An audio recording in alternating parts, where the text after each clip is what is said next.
দলকে সামলান, আবার বলছি ছাত্র দলকে সামলান, না হলে ছাত্রলীগ যেমন আওয়ামী লীগের পতন নিশ্চিত করেছে, এই ছাত্রদল তারেক রহমান তার চেয়ে কম সময়ে আপনার পতন নিশ্চিত করে আপনাকে বাংলাদেশ থেকে আবার বিতাড়িত করতে বাধ্য করবে। ছাত্র শিবিরের সাথে ছাত্র দলের মূল প্রতিপক্ষের কারণ হচ্ছে তারা টেন্ডারবাজি করতে চায়, ছাত্র শিবির তা করতে দিতে চায় না। ছাত্র দলের সাথে ছাত্র শিবিরের প্রতিপক্ষের মূল স্লোগান সেই 2024-এর আজকের এই 5ই আগস্টই ফয়সালা হয়ে গেছে। নতুন করে আপনারা আর কোনো টেন্ডারবাজি করে চাঁদাবাজি করে ছাত্রদের মূল দখল করতে পারবেন না, কারণ সেদিনই ফয়সালা হয়ে গেছিল মেদানা কোটা।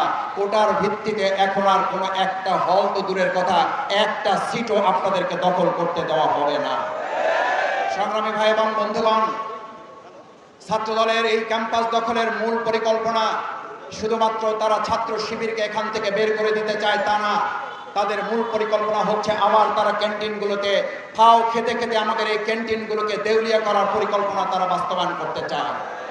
সেজন্য আসুন গণভোটের গণরায় বাস্তবায়নের আজকের 2024-এর 5ই আগস্ট যেদিন আমাদের বিজয় উৎসব পালন করার কথা, সেদিন ছাত্র দলের বিরুদ্ধে আজকে এখানে বক্তব্য দিতে দাঁড়াবার এটা বাংলাদেশের জন্য লজ্জার, বিএনপির জন্য লজ্জার, প্রধানমন্ত্রী তারেক রহমান আপনার জন্য লজ্জার।